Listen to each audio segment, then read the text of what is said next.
السلام عليكم ورحمة الله وبركاته. الحمد لله الواحد القهار العزيز الجبار، أشهد أن لا إله إلا الله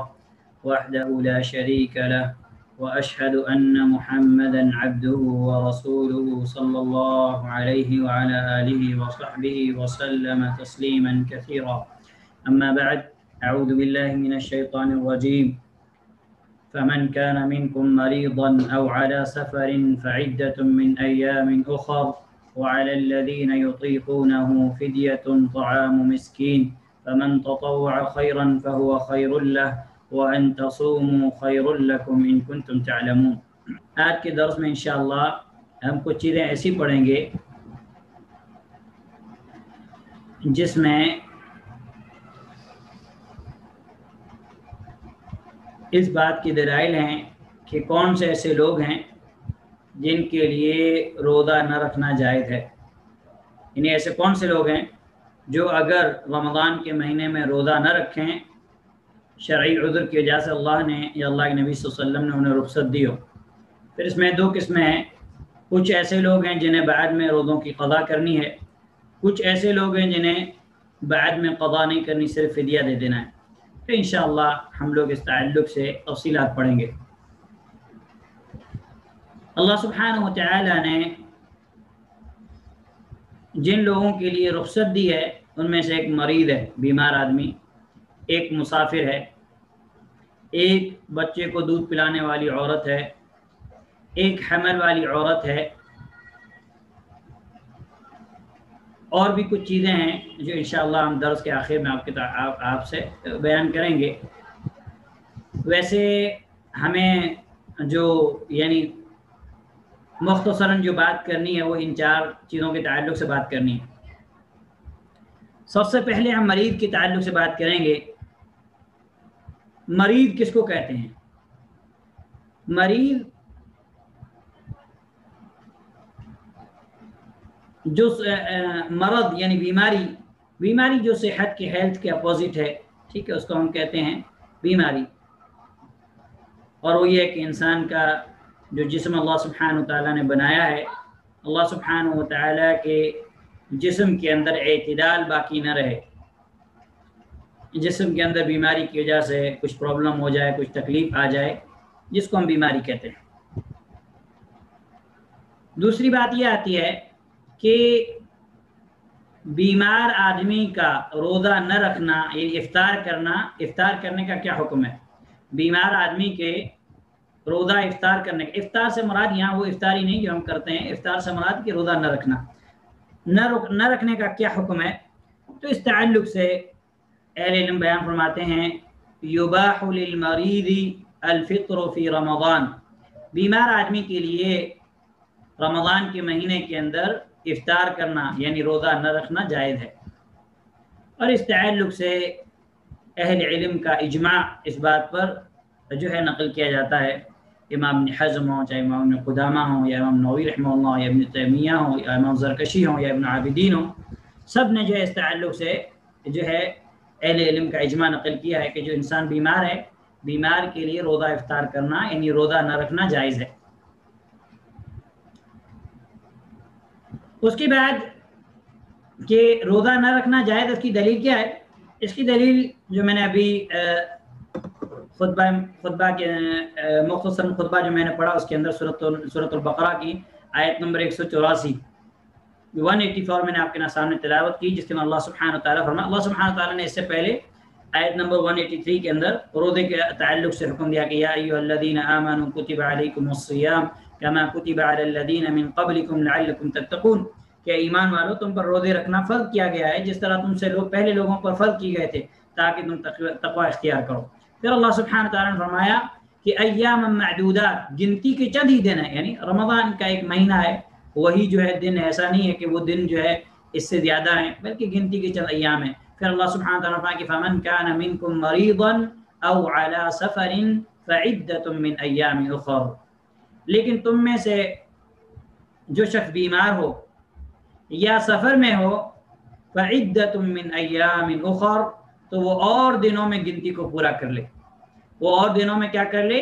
گنتی کو پورا کر لے. تو اس آیت سے ہمیں پتہ چلا کہ جو انسان بیمار ہے یا مسافر ہے حالت مرض کے اندر، بیماری کے اندر اور حالت سفر کے اندر، اس کے لیے روزہ نہ رکھنا یہ جائز ہے، جیسا کہ سورۃ البقرہ کی آیت نمبر 184 سے ہمیں معلوم ہوا۔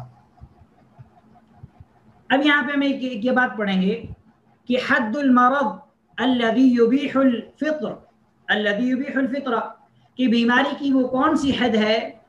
جس حد تک مریض ایک بیمار پہنچ جائے، بیماری کی حد تک پہنچ جائے تو اس کے لیے روزہ نہ رکھنا جائز ہوتا۔ کیا چھوٹی موٹی بیماری، سر درد، ہلکا سا زکام، اس کی وجہ سے کیا، اس کی وجہ سے بھی کیا روزہ نہ رکھنا جائز؟ نہیں۔ اذا خاف المریض زیادت المرض بصیامه او كان يشق عليه ولا يضره فله ان يفطر۔ اہل علم کہتے ہیں جب مریض کو یہ ڈر ہو کہ روزہ رکھنے کی وجہ سے اس کی جو بیماری میں اضافہ ہو جائے گا، کہ وہ روزہ رکھے گا تو اس کی بیماری اور بڑھ جائے گی، یا پھر بیماری کی حالت میں اس کے لیے روزہ رکھنا مشکل ہے، تو پھر ایسی انسان کے لیے روزہ نہ رکھنا جائز ہے۔ اور دلیل یہی سورۃ البقرہ کی جو ہے آیت نمبر 184، اسی طریقے سے 185 کے اندر بھی اللہ سبحانہ تعالیٰ نے اس طرح کی جو ہے بات بیان کی ہے کہ وَمَنْ كَانَ مَرِيضًا أَوْ عَلَى سَفَرٍ فَعِدَّةٌ مِّنْ أَيَّامٍ أُخَرَ، اور جو مریض ہوں، ہاں جو بیمار ہوں یا مسافر ہوں، تو اسے یہ دوسرے دنوں میں یہ گنتی پوری کرنی چاہیے۔ اور اب یہ مسئلہ یہ آتا ہے کہ المرض الذي يضر الصائم ويخاف معه الهلاك، کہ ایسی بیماری، ایسا مرض جو روزے دار کو نقصان پہنچائے یا روزے رکھنے کی وجہ سے ہلاکت کا ڈر ہو کہ آدمی روزہ رکھے گا تو ہو سکتا ہے وہ انسان جو ہے مر جائے،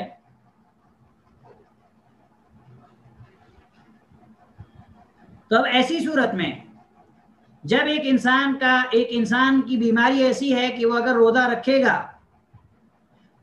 تو وہ روزہ رکھنا اس بیمار کو بہت زیادہ نقصان پہنچائے گا، اس کی بیماری بڑھ جائے گی، اور وہ روزہ رکھنے کی وجہ سے ہلاک بھی ہو سکتا ہے، کیونکہ بیماری بڑھے گی تو ہو سکتا ہے وہ اس کی وجہ سے ہلاک بھی ہو جائے۔ تو کیا ایسے آدمی کا کیا مسئلہ ہے کہ کیا وہ یعنی پھر بھی روزہ رکھے تو کیا یہ چیز درست ہے کہ نہیں درست ہے؟ تو اس تعلق سے اہل علم کہتے ہیں، صاحب کتاب کہتے ہیں اذا كان المريض يضر بالصائم وخشي الهلاك بسببه فالفطر عليه واجب، کہ جب بیمار کو روزے کے ذریعے سے نقصان پہنچے شدید اور روزہ رکھنے کی وجہ سے ہلاکت کا ڈر ہو کہ وہ اس کے ذریعے سے جو ہے ہلاک ہو سکتا ہے، مر سکتا ہے، فالفطر علیہ واجب، تو اس کے لیے روزہ نہ رکھنا واجب ہے۔ اب اگر وہ روزہ رکھے گا تو روزہ رکھنا اس کے لیے درست نہیں، کیوں؟ کیونکہ اس کی جان کا مسئلہ ہے۔ اب اس کے لیے ضروری ہے کہ وہ روزہ نہ رکھے، کیوں؟ کیونکہ جان کو بچانا یہ ضروری ہے۔ سورۃ النساء آیت نمبر 29 جو ہے 29 کے اندر اللہ سبحانہ وتعالیٰ فرمایا کہ وَلَا تَقْتُلُوا أَنفُسَكُمْ، اور تم اپنی جانوں کو قتل مت کرو، ہلاکت میں مت ڈالو، إِنَّ اللَّهَ كَانَ بِكُمْ رَحِيمًا، اللہ سبحانہ وتعالیٰ تو تمہارے ساتھ کیا ہے؟ رحیم ہے۔ دوسری جگہ اللہ سبحانہ وتعالیٰ سورۃ البقرہ آیت نمبر 195 195 کے اندر فرمایا وَلَا تُلْقُوا بِأَيْدِيكُمْ إِلَى التَّهْلُكَةِ، تم اپنے ہاتھوں سے اپنی جانوں کو ہلاکت میں مت ڈالو۔ تو ان آیات سے اور اس طرح کی اور بھی دلائل ہیں کتاب و سنت کے اندر، ان آیات سے اور دوسرے دیگر دلائل سے علماء کرام نے یہ استدلال کیا، چونکہ اب وہ روزہ رکھے گا تو اس کی بیماری بڑھے گی یا اسے جو ہے مر جانے کا خطرہ ہے، تو ایسی صورت میں اس کے لیے روزہ نہ رکھنا واجب ہے، اب وہ روزہ نہیں رکھے گا۔ کیوں؟ کیونکہ اس کی جان کا مسئلہ، اگر روزہ رکھے گا تو اس کی جان کو شدید نقصان پہنچ سکتا ہے یا وہ انسان مر بھی سکتا ہے، تو اب ایسی صورت میں اس کے لیے اب وہ روزہ نہیں رکھے گا۔ ایک اور مسئلہ آتا ہے کہ حکم امساک المفطر اذا زال مرضه اثناء النهار، کہ ایسے مریض، ایسے بیمار کا کیا حکم ہے جس بیمار نے بیماری کی وجہ سے روزہ نہ رکھا اور دن کے اندر وہ اچھا ہو گیا، دن کے اندر اللہ سبحانہ تعالیٰ نے اسے صحت دی، تو کیا اب وہ جب صحت مند ہو گیا، صحت مند ہونے کے بعد اس دن کھانے پینے سے رک جائے گا یا پھر وہ کھا پی سکتا ہے؟ تو اس تعلق صاحب کتاب کہتے ہیں اذا افطر المریض ثم زال مرضه اثناء النهار، کہ جب بیمار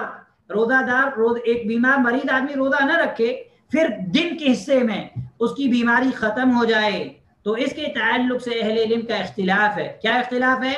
کس چیز کے تعلق سے؟ کہ اب وہ جو دن کا باقی حصہ بچا، مثال کے طور پر کوئی انسان جو ہے ظہر میں صحت یاب ہو گیا یا عصر میں صحت یاب ہو گیا یا اس سے پہلے روزہ سے پہلے، تو اب روزہ ختم ہونے سے پہلے، تو کیا اب وہ جب صحیح ہو گیا تو اب وہ کھانے پینے سے رک جائے گا یا وہ کھا پی سکتا ہے؟ تو اس تعلق سے اہل علم کے درمیان اختلاف ہے، اہل علم کے درمیان اختلاف ہے۔ اور اس میں پہلا قول جو ہے وہ یہ ہے کہ لا يلزمه امساک بقیت اليوم، کہ اس انسان کے لیے، اس مریض کے لیے جو دن کے کسی حصے میں صحت یاب ہو جائے تو دن کے باقی حصے میں کھانے پینے سے رکنا اس کے لیے لازم نہیں، یعنی وہ کھا پی سکتا ہے۔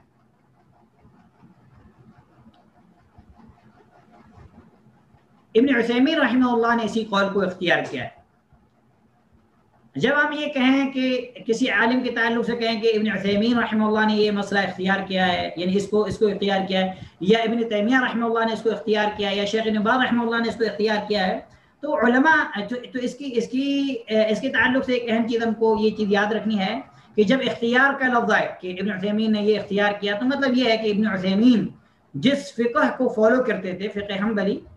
لیکن امام ابن عثیمین رحمہ اللہ جو ایک کبار اہل علم سعودی کے، وہ مطلب نسبت کرتے ہیں فقہ کے اندر حنبلی کی، لیکن اس کا مطلب یہ نہیں ہے کہ وہ مسئلہ جو فقہ حنبلی کے اندر آ جائے وہ آخر ہے، بس اس سے وہ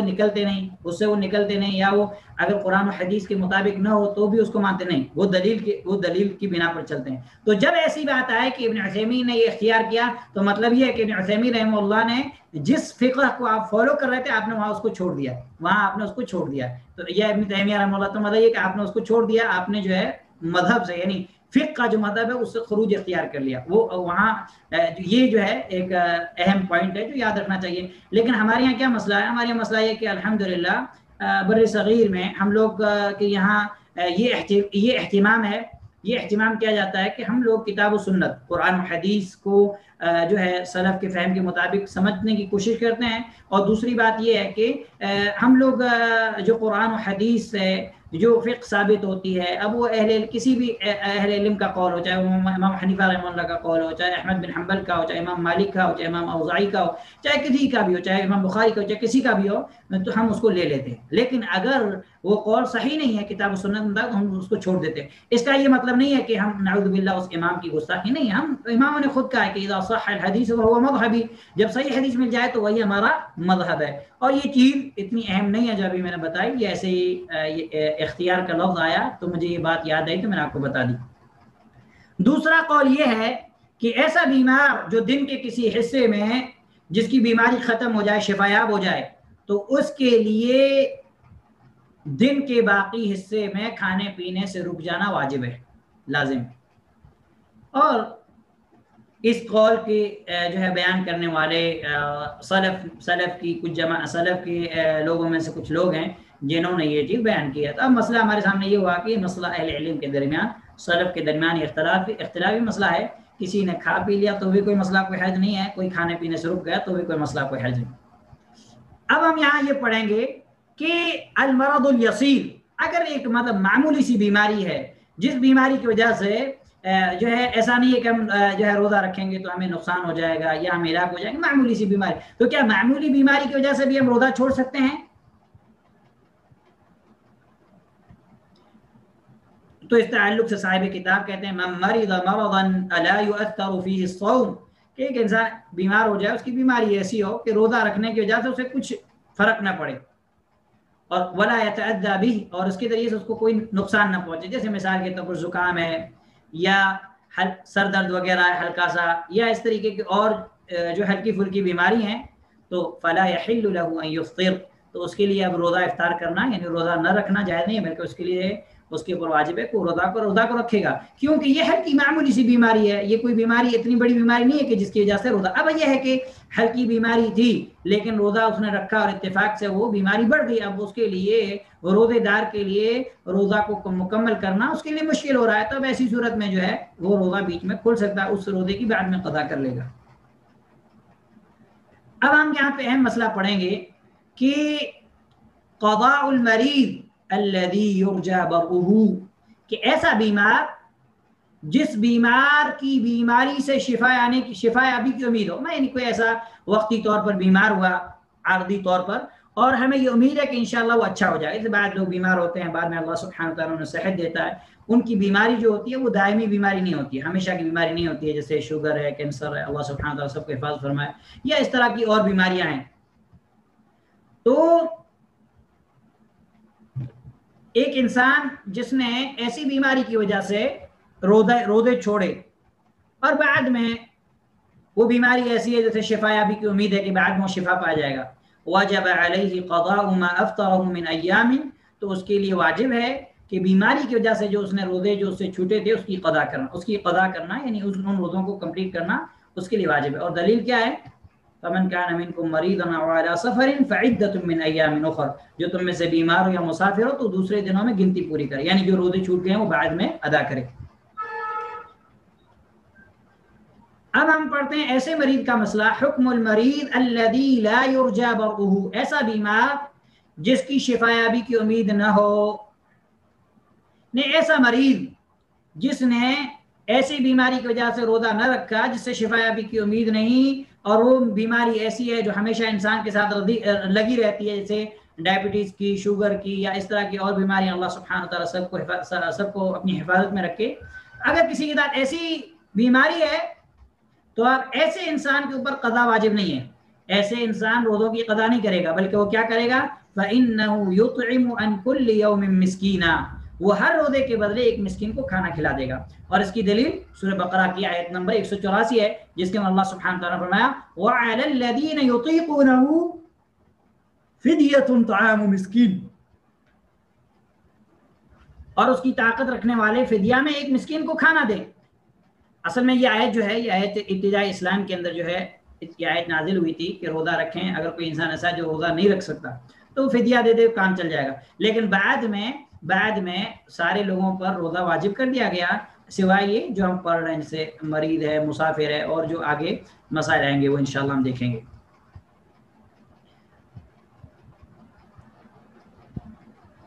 اب یہ ہے کہ ایک انسان نے روزہ رکھ لیا، یعنی ایک مریض ہے، ایک بیمار انسان ہے، اس نے اپنے نفس پر یعنی جو ہے برداشت کرتے ہوئے قوت برداشت کے ساتھ اس نے روزہ رکھ لیا، تو اس کے روزے کا کیا حکم ہے؟ تو اس تعلق سے علماء کہتے ہیں اذا تحامل المریض على نفسه فصام فانه يجزئ، اگر کسی بیمار نے جو ہے ہمت کرتے ہوئے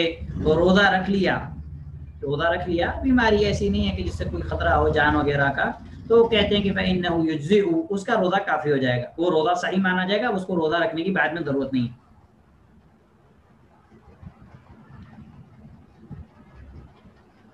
یہاں ایک بات آتی ہے کہ ایک جو ہے بیمار مریض ایسا ہے جو صبح میں بیمار تھا، صبح کے وقت کیا ہے بیمار تھا، اس نے سحری نہیں کی، روزے کی نیت نہیں کی، ثم برع فی النہار، پھر وہ کیا ہو گیا کہ ایک تو ہم نے پہلا مسئلہ پڑھا کہ کوئی بیمار تھا اور دن میں کسی وقت اچانک جو ہے اسے شفا مل گئی۔ یہاں پہ مسئلہ مختلف ہے کہ صبح کے وقت کوئی انسان بیمار تھا، پھر جو ہے دن کے اندر وہ اچھا ہو گیا، تو کیا وہ آدمی وہ جو ہے یعنی دن کے باقی سے میں کھانے پینے سے رک جائے گا یا پھر جو ہے اس کے لیے کھانا پینا جائز ہے؟ تو اس تعلق سے علماء کہتے ہیں فإنه لا يفطر، وہ افطار نہیں کرے گا، یعنی وہ کھانے پینے سے رک جائے گا اور اس کے لیے اس کو کمپلیٹ کرنا واجب ہے۔ اس تعلق سے جو ہے بعض اہل علم نے جو ہے اتفاق بیان کیا ہے، واللہ اعلم بالصواب۔ اب ہم آتے ہیں مسافر کی طرف، ٹھیک ہے؟ مسافر کے روزہ نہ رکھنے کا حکم، یجوز للمسافر ان یفطر، مسافر کے لیے جائز ہے کہ وہ افطار کرے، اور اس تعلق سے قرآن کریم کی جو دلیل ہم پڑھے فمن کان منکم مریضا او علی سفر فعدۃ من، تم میں سے جو بیمار ہو یا مسافر ہو تو وہ دوسرے دنوں میں اس کی گنتی پوری کرے۔ ایک مسئلہ یہاں پہ یہ آتا ہے کہ حکم صوم المسافر، مسافر کے روزے کا حکم۔ ایسا مسافر جس مسافر کا حالت سفر میں اس نے روزہ رکھا، اور حالت سفر میں روزہ رکھنا اس کے اوپر مشکل نہیں ہے، اسے کوئی تکلیف نہیں ہو رہی ہے، سفر بہت آرام دہ ہے، اسے کوئی مشکل نہیں ہے، سفر ایک دم مریح ہے، یعنی ایک دم آرام دہ، کچھ مشکل نہیں ہے، اور اگر وہ روزہ رکھ لے تو کیا اس کا روزہ جو ہے درست ہے؟ تو اس تعلق سے صاحب کتاب کہتے ہیں کہ اذا لم يشق الصوم على المسافر واستوى عنده الصوم والفطر، کہ جب مسافر کے لیے روزہ رکھنا مشکل نہ ہو اور اس کے لیے روزہ رکھنا اور افطار کرنا دونوں برابر ہو، چاہے وہ روزہ رکھے گا تو بھی کوئی مشکل نہیں ہے، روزہ نہیں رکھے گا تو بھی کوئی مشکل نہیں ہے۔ تو اہل علم نے اب یہاں پہ اس مسئلے میں اختلاف کیا کہ ایک ایسا مسافر ہے جس کے لیے روزہ رکھنا کوئی مشکل نہیں ہے، اور روزہ رکھنا نہ رکھنا کوئی مسئلہ نہیں ہے، وہ رکھ بھی سکتا ہے، نہیں رکھے تو بھی کوئی مشکل نہیں، ٹھیک، مطلب وہ اس کے لیے دونوں چیزیں برابر ہیں۔ تو اب اس کے لیے افضل کیا ہے؟ وہ روزہ رکھے یا افطار کرے؟ ہے تو مسافر، تو اب اس کے لیے افضل کیا ہے کہ وہ روزہ رکھے یا پھر روزہ نہ رکھے؟ تو اس تعلق سے اہل علم نے اختلاف کیا۔ پہلا قول یہ ہے کہ الصوم افضل لہ، کہ روزہ رکھنا اس کے لیے افضل ہے، ٹھیک ہے، یہ جو ہے جمہور حنفیہ، مالکیہ اور شافعیہ کا قول ہے، اور ابن عثیمین رحمہ اللہ نے بھی اس کو اختیار کیا ہے۔ اور ان کی دلیل کیا ہے؟ ان کی دلیل یہ ہے کہ اللہ سبحانہ تعالیٰ نے آیت نمبر 184 کے اندر جب یہ باتیں بیان کی، اس کے بعد آخر میں فرمایا وَأَن تَصُومُوا خَيْرٌ لَكُمْ إِن كُنتُمْ تَعْلَمُونَ، لیکن تمہارے حق میں بہتر کام روزے رکھنا ہی ہے اگر تم باعلم ہو۔ تو اس آیت سے انہوں نے استدلال کیا کہ اب یہاں پہ چونکہ مسافر کے اوپر جو ہے سفر میں کوئی تکلیف، کوئی دشواری نہیں ہے، تو اب اس کے لیے بہتر یہ ہے کہ وہ روزہ رکھ لے۔ دوسرا قول یہ ہے کہ اس کے لیے روزہ نہ رکھنا افضل ہے، اس کے لیے روزہ نہ رکھنا افضل ہے، ٹھیک ہے، اور یہ قول جو ہے سلف کی ایک جماعت کا قول ہے، اور ابن تیمیہ اور ابن باز رحمہ اللہ کا بھی یہ قول ہے، وہ بھی یہی بات کہتے ہیں کہ اس کے لیے روزہ نہ رکھنا جو ہے یہ افضل ہے۔ اور ان لوگ کی دلیل جو ہے صحیح بخاری کی ایک حدیث ہے، حدیث نمبر 1946، صحیح بخاری کی حدیث ہے، اس حدیث سے انہوں نے استدلال کیا، اس حدیث سے اہل علم نے استدلال کیا کہ اس کے لیے جو ہے روزہ افطار کرنا، یعنی روزہ نہ رکھنا اس کے لیے کیا ہے؟ اس کے لیے افضل ہے۔ تو یہ جو ہے اہل علم کا جو ہے اختلافی مسئلہ ہے، اور اختلاف جو ہے وہ دلائل کی بنا پر ہوا کہ ایک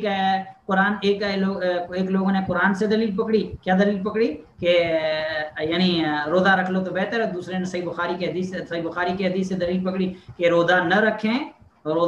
تو بہتر ہے۔ تو کوئی مشکل نہیں ہے انشاءاللہ، دونوں قول میں سے کسی قول پر عمل کر لیا جائے تو کوئی مشکل نہیں انشاءاللہ۔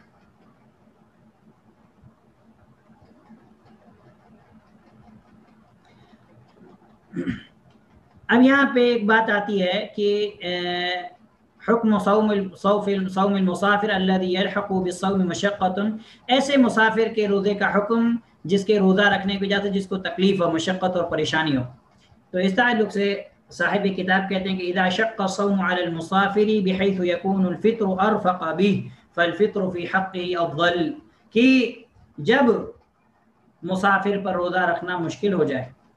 اور اس کے لیے روزہ نہ رکھنا اس کے لیے زیادہ بہتر ہے، یعنی اس کے لیے زیادہ ارفق، زیادہ جو ہے آسانی ہے اس میں، تو اس کے حق میں روزہ نہ رکھنا بہتر ہے۔ اور اس تعلق سے جو ہے جو ہم نے آیت پڑھی اوپر، آیت نمبر 184، وہ دلیل ہے۔ اسی طریقے صحیح بخاری کی حدیث 3933 بھی اس تعلق سے دلیل ہے، جس سے جو ہے ہم لوگ یہ مسئلہ اخذ کر سکتے ہیں۔ یہاں پہ ایک مسئلہ اور یہ آتا ہے کہ مسافر کے روزے کا حکم، ایسے مسافر کے روزے کا حکم جو روزے کی وجہ سے ہلاک ہونے کا جس کو ڈر ہو۔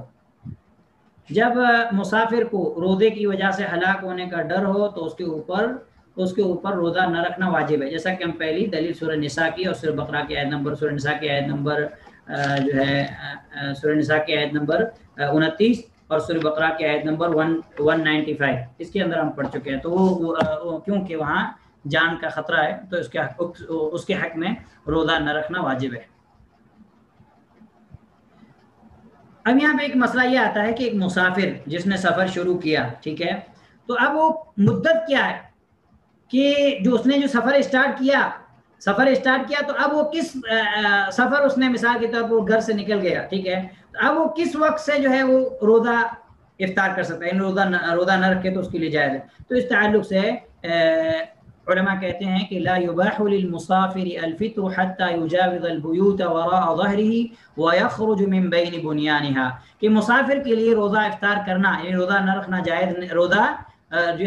روزہ نہ رکھنا جائز نہیں جب تک کہ وہ اپنے گھروں کو پیچھے چھوڑ دے، یعنی اپنے شہر، اپنی بستی، اپنے گاؤں کو پیچھے چھوڑ دے، آگے نکل جائے۔ اپنے گاؤں کو اس نے، اپنے علاقے کو اپنے چھوڑ دیا، اس نے اپنے گاؤں کو یا اپنے شہر کو، اب وہ جو ہے اگر سحری کا ٹائم ہو جاتا ہے تو اب اس کے لیے جو ہے یعنی یہ ہے کہ وہ اس کے لیے افطار کرنا جائز ہے۔ یا کوئی ایسا انسان تھا کہ اس نے روزہ رکھا تھا اپنے علاقے میں تھا، لیکن بعد میں اس نے سفر کیا، سفر کے دوران اگر اس کو تکلیف ہو گئی تو روزہ افطار کر سکتا ہے، بعد میں اس کی قضا کر سکتا ہے۔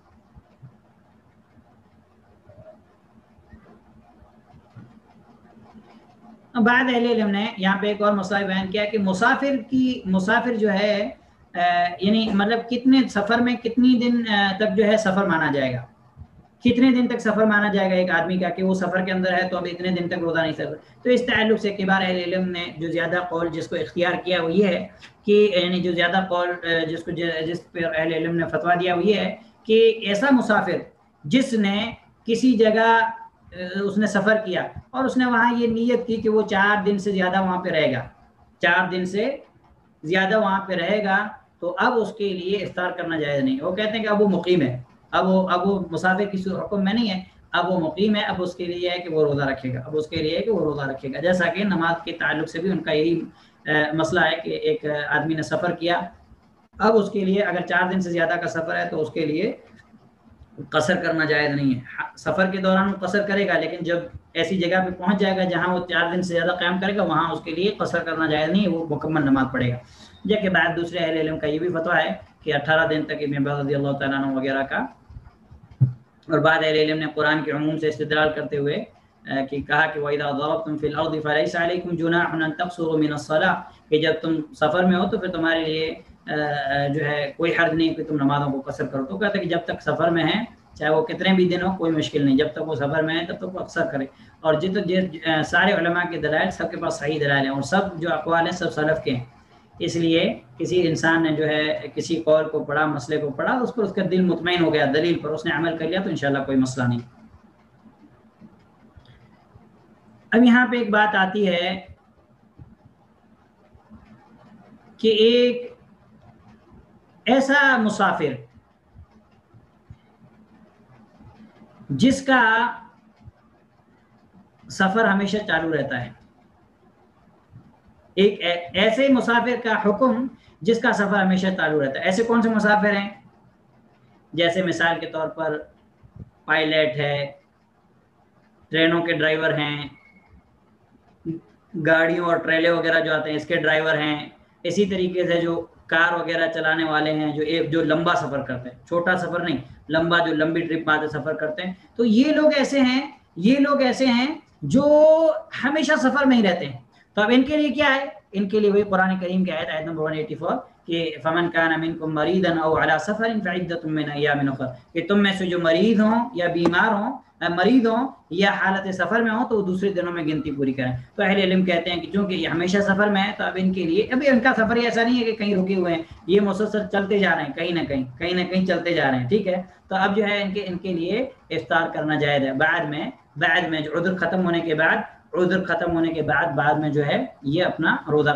جو ہے وہ کریں گے۔ بزنس مین یہاں پہ نہیں آئے گا، بزنس مین یہاں نہیں آئے گا، ٹھیک ہے۔ یہاں مراد بزنس مین ہمیشہ سفر میں نہیں رہتا، وہ تو ایک جگہ جا کے اپنا اسٹے بھی کرتا ہے، کہیں کچھ کرتا ہے، لیکن یہاں مراد ایسے ہیں جو مسلسل سفر میں رہتے ہوں، جیسے جو ہے پائلٹ ہے، یا ٹرینوں کے ڈرائیور ہیں، بڑے بڑے ٹریلے گاڑیوں کے، ٹرک وغیرہ کے ڈرائیور ہیں، یا اسی طریقے سے جو سیاحت الاجرہ وغیرہ چلتی ہیں، یعنی جو باڑے کی کار وغیرہ چلتی ہیں، جن کا جو ہمیشہ مطلب سفر میں رہتے ہیں، وہ مراد ہے۔ اب یہاں پہ ہم ایک مسئلہ پڑھیں گے اور اس مسئلے کے بعد پھر انشاءاللہ ہم لوگ جو ہے بعد میں ہمارے دو اور مسئلے بچے ہیں، انہیں بھی ہمیں کمپلیٹ کرنا ہے انشاءاللہ۔ اگر آج نہیں ہو پایا تو انشاءاللہ ہم لوگ کل کر لیں گے کہ مسافر کے روزے کی قضا کن روزوں کی؟ جن کی اندر جو ہے انہوں نے افطاری کی، یعنی وہ حالت سفر میں جن دنوں کے اس نے روزے نہیں رکھے، تو اب اس کی قضا کا کیا مسئلہ ہے؟ تو اذا افطر المسافر وجب علیہ قضاؤہ ما افطر من ایام، تو مسافر کے اوپر واجب ہے ان روزوں کی قضا جو اس نے حالت سفر میں چھوڑے۔ اب جب وہ سفر اس کا ختم ہو جائے گا تو اب وہ کیا کرے گا؟ ان روزوں کی قضا کرے گا۔ اور قضا کے تعلق سے ایک بات یاد رکھنی ہے کہ جتنا زیادہ ممکن ہو سکے ایک رمضان، جیسے اس رمضان کے روزے چھوٹے تو اگلے رمضان تک کمپلیٹ کر لینا چاہیے، اور اگر اللہ سبحانہ تعالیٰ نے عذر ختم کر دیا، سفر وغیرہ یا بیماری وغیرہ، تو جلدی سے جلدی ہمیں روزہ رکھ کے جو ہمارے اوپر ایک فریضہ اللہ سبحانہ تعالیٰ سے اس کو ادا کرنا چاہیے، تاکہ ہم کل ہماری موت ہو تو ہم جو ہے ہمیں اللہ سبحانہ تعالیٰ کو اس تعلق سے جواب نہ دینا پڑے۔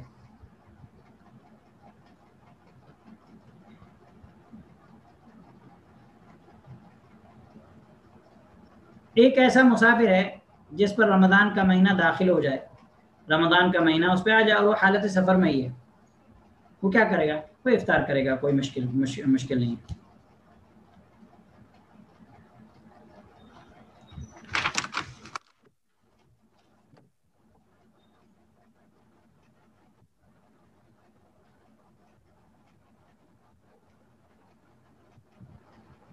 یہاں پہ ایک بات ایسے آتی ہے، بعض لوگ کیا کہتے ہیں کہ ایک انسان ہے، ایک انسان کا سفر جو ہے بہت زیادہ آسان ہے، مطلب سفر تو ہے لیکن سفر بہت زیادہ آسان ہے،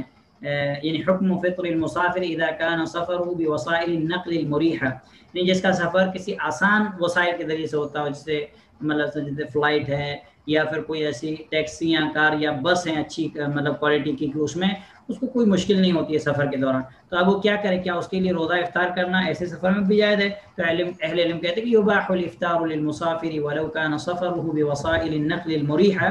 سواء وجد مشقة او لم يجدها، کہ ایک ایسا مسافر جو مسافر سفر کے اندر ہے، اب چاہے اس کا سفر جو ہے کتنا آرام دہ کیوں نہ ہو، چاہے اس کو مشقت و تکلیف ہو یا نہ ہو، اس کے لیے افطار کرنا جائز ہے۔ اگر روزہ رکھ لے گا تو بھی جائز ہے، اور اگر روزہ نہیں رکھتا ہے تو بھی کوئی مشکل نہیں۔ اب ہم مسئلہ پڑھتے ہیں بوڑھے اور ضعیف آدمی کا، ایسا بوڑھا اور ضعیف آدمی جو اس عمر کو پہنچ جائے کہ اس کے لیے روزہ رکھنا مشکل ہو جائے، چاہے وہ مرد ہو یا عورت، دونوں کا حکم ہے، ٹھیک ہے؟ تو پہلے ہم حکم پڑھتے ہیں کہ بوڑھے مرد یا بوڑھے عورت کا عمر کی وجہ سے، یعنی عمر کی اس حد تک پہنچ جائے کہ اس کے لیے روزہ برداشت کرنا ممکن نہ ہو، تو اس کے لیے روزہ رکھنے کا کیا حکم ہے؟ اس کے لیے روزہ نہ رکھنا جائز ہے۔ ایسا بوڑھا مرد اور بوڑھی عورت جو روزہ رکھنے کی طاقت نہیں رکھتے، ان کے لیے روزہ جو ہے نہ رکھنا جائز ہے۔ اور اس تعلق سے جو ابھی ہم نے سورۃ البقرہ کی آیت نمبر 184 پڑھی، 184 کے اندر ہی یہ بات موجود ہے، بلکہ امام بخاری رحمہ اللہ نے حضرت عبداللہ بن عباس رضی اللہ تعالیٰ عنہ کا قول صحیح بخاری کے اندر اس آیت کی تفسیر میں 4505 4505 نمبر حدیث میں حضرت عبداللہ بن عباس رضی اللہ تعالیٰ عنہ کی تفسیر اس تعلق سے بیان کی ہے کہ ابن عباس رضی اللہ تعالیٰ نے اس آیت کی تفسیر میں کہتے ہیں کہ یہ آیت منسوخ نہیں ہے، بلکہ اس سے مراد بوڑھے جو ہے حضرات ہیں یا بوڑھی عورتیں ہیں جو کہ روزے کی طاقت نہیں رکھتے، تو وہ کیا کریں گے؟ فَيُطْعِمَانِ مَكَانَ كُلِّ يَوْمٍ مِسْكِينًا، تو اپنے ہر روزے کے بدلے ایک مسکین کو کھانا کھلائیں گے، تو اپنے ہر روزے کے بدلے ایک مسکین کو کیا کریں گے؟ کھانا کھلا دیں گے۔ اس تعلق سے آگے حضرت انس رضی اللہ تعالیٰ عنہ کا بھی اثر انشاءاللہ آئے گا، تب میں آپ کو بتاؤں۔ تو اب ایسے لوگ جو ایسی عمر کو پہنچ جائیں کہ جن کے لیے روزہ رکھنا مشکل ہو، تو اب سمجھ بوجھ ان کے اندر باقی ہے، اگر سمجھ بوجھ ختم ہو گئی تو اب وہ مکلف نہیں، ان کے اوپر روزہ واجب ہی نہیں ہے، لیکن سمجھ بوجھ ہے، روزہ رکھنے کی طاقت نہیں ہے، تو اب وہ مکلف ہے شریعت کے احکام کے، تو اب یہ ہے کہ وہ فدیہ دے دیں گے، تو اللہ سبحانہ تعالیٰ جو ہے انہیں معاف کر دے گا۔ اب یہاں پہ جو میں نے بات بتائی آپ کو کہ اگر ایک بوڑھا آدمی اور بوڑھی عورت روزہ نہیں رکھتے تو ان کے اوپر کیا چیز لازم آتی ہے؟ روزہ نہیں رکھ رہے تو اب وہ کیا کریں گے؟ تو اس تعلق سے وجب علیہما ان یطعما عن کل یوم مسکینا، کہ ان کے اوپر واجب ہے، ان دونوں کے اوپر واجب ہے کہ اپنے ہر روزے کے بدلے، یعنی ایک دن کے بدلے ایک مسکین کو کھانا کھلا دیں۔ اس تعلق سے ایک دلیل تو ہم نے ابھی جو صحیح بخاری والی پڑھی 4505 اسی طریقے سے حضرت انس رضی اللہ تعالیٰ عنہ کا بھی اثر ہے. حضرت انس رضی اللہ تعالیٰ عنہ کے تعلق سے آتا ہے کہ انہ لما کبر، جب حضرت انس رضی اللہ تعالیٰ عنہ بوڑھے ہو گئے، کہ حضرت انس رضی اللہ تعالیٰ عنہ کی عمر 100 سال سے تجاوز کر گئی تھی. اللہ کے نبی صلی اللہ علیہ وسلم نے آپ رضی اللہ عنہ کی عمر میں بھی برکت کی دی تھی، اہل و عیال اور مال کے تعلق سے بھی، اور آپ بہت زیادہ اولاد و صاحب اولاد تھے. کئی آپ کی اولاد تھی، پوتے پوتیاں، نواسے نواسیاں، یہاں تک کہ غالباً ان کی عمر کے اندر ہی ان کی جو ہے پوری جو فیملی ملا کے 100 سے اوپر ہو چکی تھی. تو حضرت انس رضی اللہ تعالیٰ عنہ جب اس عمر کو پہنچ چکے کہ حتیٰ کان لا یطیق الصوم، جب وہ روزہ رکھنے کی طاقت نہیں رکھتے تھے، تو فکان یفطر ویطعم، حضرت انس رضی اللہ تعالیٰ عنہ افطار کرتے تھے، یعنی روزہ نہیں رکھتے تھے اور مسکینوں کو کھانا کھلایا کرتے. ہر روزے کے بدلے مسکین کو کیا کرتے تھے؟ مسکین کو کھانا کھلا دیا کرتے تھے. اب یہاں پہ یہ مسئلہ آتا ہے کہ فدیہ کی مقدار کیا ہے. صاحب کتاب نے بیان نہیں کیا ہے، لیکن میں آپ کو بتا دیتا ہوں کہ بوڑھا آدمی ہے یا جو ہے ضعیف عورت ہے جو روزانہ، تو ان کی فدیے کی مقدار کیا ہے؟ فدیے کی مقدار یہ ہے کہ ایک روزے کے بدلے ایک مسکین کو کھانا کھلانا. ٹھیک ہے، اور حدیث کے اندر نصف ساع کا لفظ آیا ہے. ٹھیک ہے، کہ اگر کھانا نہیں کھلا رہے تو آپ ان کو نصف ساع اناج دے دیں. کتنا؟ نصف ساع اناج دے دیں. اناج سے مراد چاول، گیہوں، جو کھایا جاتا ہو جس علاقے میں خوراک ہو وہ دے دی جائے. تو نصف سا شیخ نباز رحمہ اللہ وغیرہ کہتے ہیں کہ وہ آج کے زمانے کے حساب سے تقریباً 1.5 کلو بنتا ہے. یعنی ایک روزے کے بدلے 1.5 کلو جو ہے اناج، یا تو کسی مسکین کو کھانا کھلا دے یا کسی مسکین کو 1.5 کلو ایک روزے کے بدلے اناج دے دے. یہاں پہ یہ مسئلہ آتا ہے کہ کیا پیسہ دینا جائز ہے، یعنی اس میں فدیے میں پیسہ. تو اس تعلق سے اہل علم کہتے ہیں کہ پیسہ دینا جائز نہیں ہے، اناج ہی دیں گے ہم، کیونکہ اللہ کے نبی صلی اللہ علیہ وسلم نے اناج کا ہی حکم دیا ہے. ہاں ایک ایسا انسان ہے جس کو مطلب جو ہے کہ ہم اس تک اناج نہیں پہنچا سکتے، ہم نے کسی کو وکیل بنا دیا اور فدیے کے پیسے اس کے حوالے کر دیے کہ تم جو ہے اناج لے کے اس کو دے دو، تو یہ صورت جائز ہو سکتی، یہ صورت جائز ہے. ٹھیک ہے، اور اسی طریقے سے کہ کیا وہ سارے روزوں کا فدیہ ایک ساتھ ادا کر سکتا ہے یا ڈیلی کا فدیہ؟ اگر وہ ڈیلی ادا کرنا چاہے ڈیلی ادا کر سکتا ہے، اور اگر وہ ایک ساتھ ادا کرنا چاہے سارے روزوں کا فدیہ تو ایک ساتھ ادا کر سکتا ہے، کوئی مشکل نہیں. لیکن یہ ہے کہ وہ کب ادا کرے گا؟ وہ ادا کرے گا رمضان کے مہینے کے داخل ہونے کے بعد. رمضان کا مہینہ شروع ہو جائے تو چاہے تو وہ شروع رمضان میں دے دے، چاہے تو بیچ رمضان میں دے دے، چاہے تو یہ رمضان کے اختتام میں دے دے. لیکن رمضان سے پہلے بعض لوگ فدیہ دے دیتے ہیں، تو یہ اہل علم کہتے ہیں کہ درست نہیں ہے. تو یہ فدیہ کے تعلق سے کچھ مسائل تھے. اب ہم مسئلہ پڑھتے ہیں کہ حاملہ عورت، حمل والی عورت اور دودھ پلانے والی عورت کے روزے کا کیا حکم ہے. تو ایسی عورت جو حمل کے اندر ہے اور دودھ پلا رہی ہے بچے کو، اور حمل کی وجہ سے اگر وہ روزہ رکھتی ہے تو اس عورت کو تکلیف ہو سکتی ہے، یا جو اندر بچہ جنین ہے اس کو تکلیف ہو سکتی ہے، یا وہ عورت جو دودھ پلا رہی ہے اگر وہ جو ہے روزہ رکھتی ہے تو اس کو یا اس کی اولاد کو کسی کو بھی اگر مطلب مشقت اور پریشانی ہو رہی ہے تو پھر کیا حکم ہے. تو اس تعلق سے صاحب کتاب کہتے ہیں کہ یباح للحامل والمرضع الفطر فی رمضان سواء خافتا علی نفسیہما او علی ولدیہما، کہ دودھ پلانے والی عورت اور حمل والی عورت کے لیے رمضان میں روزہ نہ رکھنا جائز ہے، چاہے انہیں اپنے نفس پر یعنی اپنی جان کا ڈر ہو، یا اپنی جو اولاد ہے یعنی دودھ پلا رہی ہے جو عورت اس کے دودھ پلانے بچے پر، اور جو حاملہ اس کے پیٹ کے اندر جو بچہ اس پر خوف ہے، تو اب جو ہے اس کے لیے کیا ہے، اس کے لیے جو ہے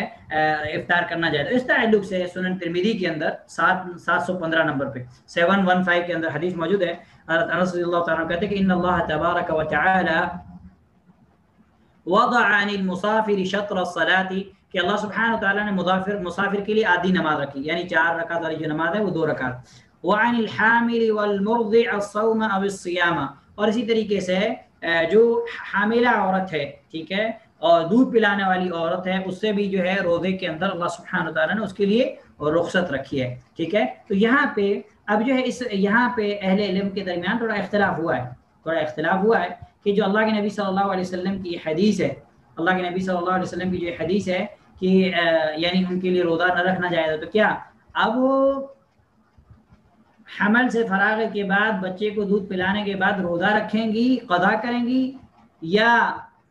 وہ صرف فدیہ دے دیں گی تو چلے گا؟ تو اس سلسلے میں علماء کے درمیان کافی اختلاف ہوا ہے. میں دونوں مسئلے انشاءاللہ آپ کے سامنے جو ہے بیان کر دیتا ہوں، اور پھر آخر میں جو اہل علم بعد اہل علم جس مسئلے کی طرف گئے ہیں جس میں زیادہ آسانی اور تیسیر ہے اس مسئلے کی طرف بھی انشاءاللہ آپ کو اشارہ کر دوں گا. ٹھیک ہے, تو پہلے ہم اہل علم کے اقوال پڑھ لیتے ہیں. پھر امام ترمذی رحمہ اللہ نے بھی اس تعلق سے 715 نمبر جو حدیث ہے علماء کا اختلاف بیان کیا ہے اس تعلق سے.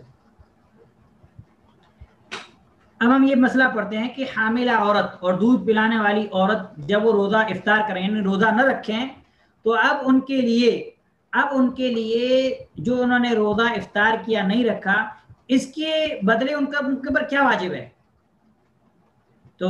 اس تعلق سے اہل علم کہتے ہیں کہ حاملہ اور دودھ پلانے والی عورت جب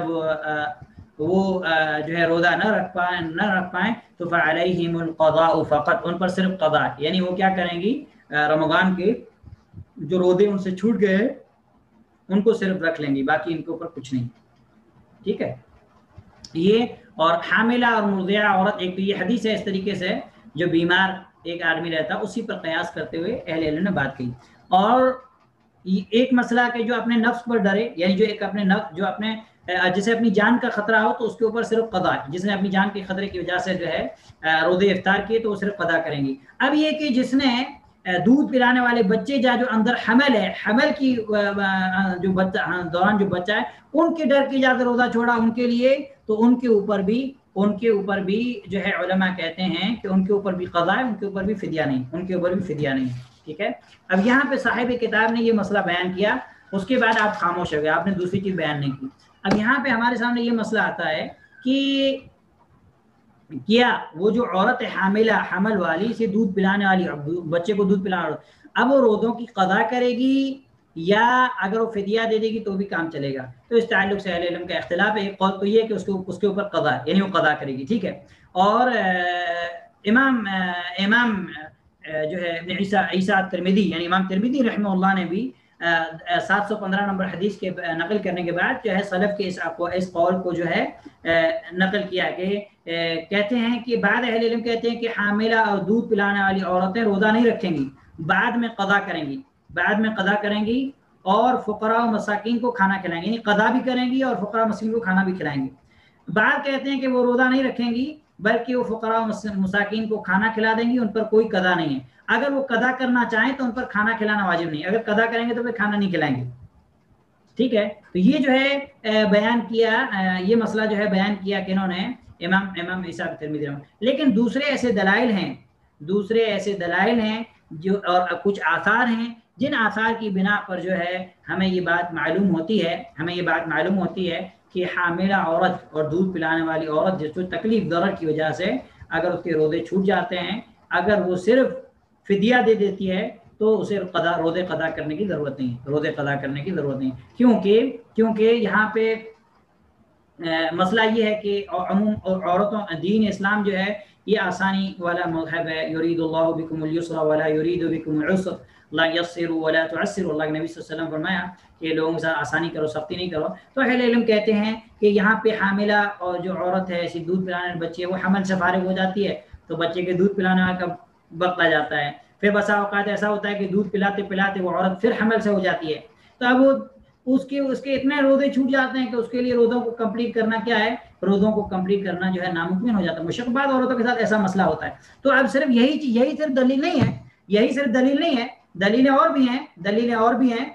جیسے اللہ کے نبی صلی اللہ علیہ وسلم کی ایک حدیث ہے کہ اللہ کے نبی صلی اللہ علیہ وسلم کہ ان اللہ وضع عن المسافر شطر الصلاة والصوم عن المسافر وعن المرضع والحبلى. بے شک اللہ سبحانہ تعالیٰ نے مسافر کے لیے آدھی نماز معاف کر دی اور مسافر حاملہ اور دودھ پلانے والی خواتین سے روزے کو معاف کر دیا.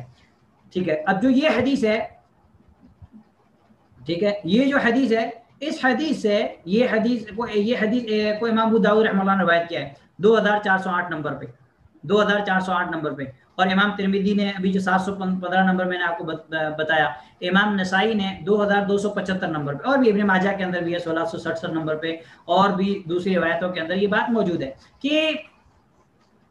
اب یہاں پہ اس حدیث سے جو ہمیں پتہ چلا وہ یہ کہ حاملہ اور بچے کو دودھ پلانے والی خواتین سے روزے معاف ہیں.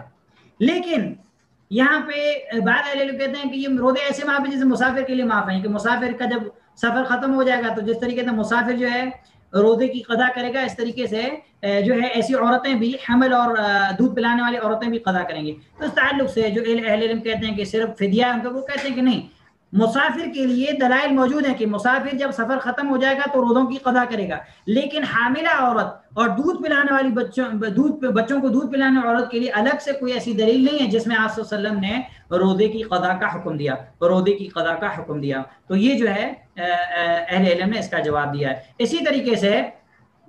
حضرت عبداللہ بن عباس رضی اللہ تعالیٰ عنہ کا ایک اثر ہے، ٹھیک ہے، جس کو امام طبری رحمہ اللہ وغیرہ نے بیان کیا ہے کہ اذا خافت الحامل على نفسها والمرضع على ولدها في رمضان يفطران ويطعمان مكان كل يوم مسكينا ولا يقضيان صوما. کہ جب حمل والی عورتیں اور دودھ پلانے والی عورتیں روزہ رکھنے میں اپنے اوپر یا اپنے بچے کے اوپر ڈر اور خوف محسوس کریں، یعنی روزہ رکھنے سے حمل کو خطرہ ہو، یا پھر جو ہے دودھ پلانے والے بچے کی، دودھ پلانے والی جو عورت ہے اس کو اس کی صحت کا خطرہ ہو، یا بچے کے لیے خطرہ ہو کہ اگر روزہ رکھے گی تو دودھ نہیں آئے گا، بچے کا مسئلہ ہو، دودھ میں کمی کا خطرہ ہو، تو وہ روزہ نہیں رکھیں گی اور ہر روزے کے بدلے ایک مسکین کو کھانا کھلائیں گی اور ان کے چھوٹے ہوئے روزوں کی قضا نہیں کریں گی. یہ حضرت عبداللہ بن عباس رضی اللہ تعالیٰ عنہ کا فتویٰ ہے. اور اس اثر کو امام طبری رحمہ اللہ نے اپنی تفسیر میں روایت کیا ہے، اور علامہ البانی رحمہ اللہ نے اس اثر کی سند کو صحیح مسلم کی شرط پر صحیح کہا ہے. ارواء الغلیل آپ رحمہ اللہ کی کتاب ہے، آپ نے فرمایا کہ یہ حدیث صحیح ہے. اسی طریقے سے حضرت عبداللہ بن عمر رضی اللہ تعالیٰ عنہ کے تعلق سے آتا ہے کہ حضرت عبداللہ بن عمر رضی اللہ تعالیٰ عنہ کی اہلیہ، حضرت عبداللہ بن عمر رضی اللہ تعالیٰ عنہ کی اہلیہ حاملہ تھی، حمل سے تھی. انہوں نے اپنے روزے کے تعلق سے حضرت عبداللہ بن عمر رضی اللہ تعالیٰ عنہ سوال کیا تو انہوں نے فرمایا افطری واطعمی عن کل یوم مسکینا ولا تقضی، کہ روزہ توڑ لو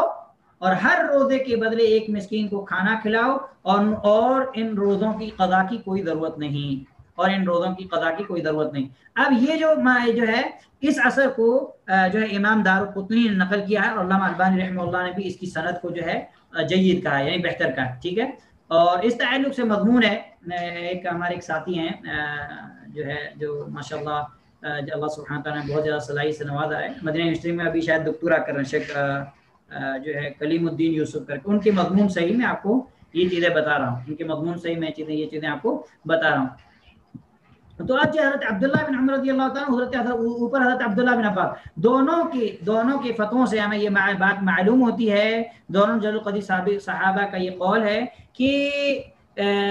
دونوں کے درمیان یہ قول مشہور تھا اور کسی بھی دوسرے صحابہ نے ان کی جو ہے مخالفت نہیں کی ہے. تو اب جو ہے کیا کہتے ہیں یعنی یہ ہے کہ یہ اگر حمل والی عورت اور دودھ پلانے والی عورت صرف اگر فدیہ دے دے گی اپنے روزے کے بدلے، ہر روزے کے بدلے ایک مسکین کو کھانا کھلا دے گی، فدیہ دے گی، تو اس تعلق سے کافی ہے. اور دوسری بات یہ کہ روزے کا جو فدیہ ہے اس میں اختلاف ہوا ہے. ٹھیک ہے. بعض اہل علم نے کہا کہ 750 گرام جو ہے ہوتا ہے، یعنی اناج جو ہے ہم ایک روزے کے بدلے، اور شیخ نبار رحمہ اللہ وغیرہ نے کہا کہ 1.5 کلو. خیر کچھ بھی ہم نکال سکتے، کوئی مشکل نہیں انشاءاللہ. اور ہم ممکن کوشش یہی کرنی ہونی چاہیے کہ گلہ ہی نکالا جائے، اس کی قیمت نکالنے سے اجتناب کیا جائے، کیونکہ یہ سلف سے ثابت نہیں ہے. جیسا کہ ہم نے اوپر دونوں دلیلیں پڑھی، ان میں کہا کہ مسکین کو کھانا کھلا دو، یہ نہیں کہا کہ پیسہ دے دو. ٹھیک ہے. تو یہ چیز کا ہمیں دھیان رکھنا ضروری ہے. اور یہ جو ہے ہمارے سامنے بات معلوم. اب یہ ہے کہ ایک حمل والی عورت ہے، ٹھیک ہے، ایک مطلب بچے کو دودھ پلانے والی عورت ہے. ٹھیک ہے. ایک بچے کو دودھ پلانے والی عورت ہے. یہاں پہ ایک جو ہے ایک مسئلہ ہے یہ کہ ایک روزے کا یعنی جو تمام روزوں کا جو فدیہ ایک دن دینا جائے تو جائز ہے، جیسا کہ میں نے آپ کو پہلے بیان کیا. اگر کوئی خاتون ایسی ہے کہ بچے کو اپنا دودھ نہیں پلا رہی، دوسرے ڈبے وغیرہ سے پلا رہی ہے یا دوسرا دودھ پلا رہی ہے، تو اس کے اوپر روزہ واجب ہے. اور اگر کسی عذر سے وہ روزہ چھوڑ دیتی ہے تو اس کے اوپر اس کے لیے فدیہ نہیں. وہ کیا کرے گی؟ وہ جو ہے روزہ رکھے گی. اسی طریقے سے حالت نفاس میں جو روزے چھوٹ جائیں، یعنی ایک عورت کی ڈلیوری ہوئی، حالت نفاس میں جو روزے چھوٹ جائیں، تو حالت نفاس میں جتنے روزے فوت ہوئے ان کی قضا واجب ہے. ٹھیک ہے. یہ فرق ہے. حالت نفاس کے بعد جو دودھ پلانے کی مدت ہوگی، اگر اس میں روزہ چھوٹتا ہے تو اس کی قضا واجب نہیں. اسی طریقے سے جو حیض کے ایام ہوتے ہیں، ٹھیک ہے، اس میں اس کے تعلق سے بھی بعد اہل علم نے یہ بات بیان کی ہے. تو یہاں پہ جو ہے ہمارا یہ مسئلہ الحمدللہ ختم ہوا. اب کچھ اہم پوائنٹ ہیں، میں مختصراً آپ کے سامنے بیان کر دوں کہ ایک آدمی بہت زیادہ محنت و مشقت والا کام کرتا ہے، تو ہم پہلے پڑھ چکے ہیں کہ وہ روزہ رکھے گا، روزہ رکھنے کے بعد اگر اسے اس کی جان کا خطرہ ہو تو روزہ افطار کر لے گا اور بعد میں اپنے روزے کی قضا کر لے گا. اسی طریقے سے ایک آدمی ایسا ہے جس نے روزہ رکھا لیکن روزہ رکھنے کے بعد تو شدید بھوک اور پیاس لگی، بہت زیادہ بھوک اور پیاس لگی. اب یہ ہے کہ یا تو وہ پانی پیے یا تو وہ مر سکتا ہے، یا کھانا کھائے یا مر سکتا ہے. تو پھر ایسے انسان کے لیے روزہ کھولنا واجب ہے، وہ روزہ کھول دے گا، بعد میں اس روزے کی قضا کر لے گا. اور اس کی دلیل بھی وہی سورہ نساء کے آیت نمبر 29 اور سورہ بقرہ کے آیت نمبر 195 ہے. تیسری چیز ہے کہ کسی کو مجبور کیا جائے، کسی کو مجبور کیا جائے، جیسے مثال کسی انسان کو مجبور کیا جائے روزے سے، اسے مجبور کیا جائے کہ جو ہے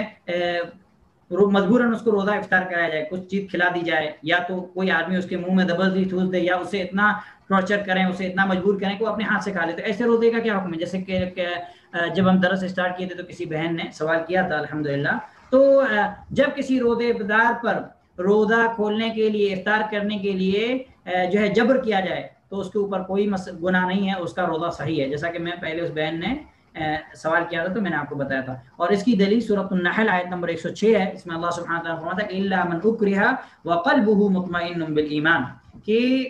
اگر کسی انسان کو مجبور کیا جائے اور وہ حالت مجبوری کی وجہ سے وہ ایک مطلب ایسی چیز کر رہا ہے جو جائز نہیں ہے، لیکن اس کا دل ایمان پر مطمئن ہے، تو پھر اس کے لیے کوئی مسئلہ، کوئی حرج نہیں. اسی طریقے سے اللہ کے راستے میں ایک آدمی جہاد کر رہا ہے، مجاہد ہے، وہ جہاد کر رہا ہے، تو مجاہد کے لیے بھی جو ہے افطار کرنا یعنی روزہ نہ رکھنا اللہ کے راستے میں جو جہاد کر رہا ہے، جیسے سفر وغیرہ میں جہاد بھی ایسا ہی مسئلہ ہے کہ اس کے اندر بہت زیادہ پریشانی ہوتی ہیں. تو اگر وہ اللہ کے راستے میں جہاد کر رہا ہے اور اسے ضرورت پڑے روزہ افطار کرنے کی تو وہ روزہ افطار کر سکتا ہے، بعد میں اس روزے کی قضا کرے. اس کی دلیل صحیح مسلم کے اندر 1120 نمبر پر روایت موجود ہے. ٹھیک ہے، الحمدللہ یہاں پہ ہمارے یہ مسائل ختم ہوئے. اب کل انشاءاللہ ہم لوگ وہ چیزیں پڑھیں گے جن چیزوں کی وجہ سے روزے فاسد ہو جاتے ہیں، باطل ہو جاتے ہیں. اللہ سبحانہ تعالیٰ سے دعا ہے کہ اللہ سبحانہ تعالیٰ ہمیں صحیح طریقے سے کتاب و سنت کے دلائل کے ساتھ رمضان کے احکام کو سمجھنے اور اس کے بعد دوسرے لوگوں تک ان احکام کو پہنچانے کی توفیق نصیب فرمائے. وصلی اللہ علیہ وسلم وبارک علی نبینا محمد وعلی آلہ وصحبہ اجمعین ومن تبعهم بإحسان إلى يوم الدين.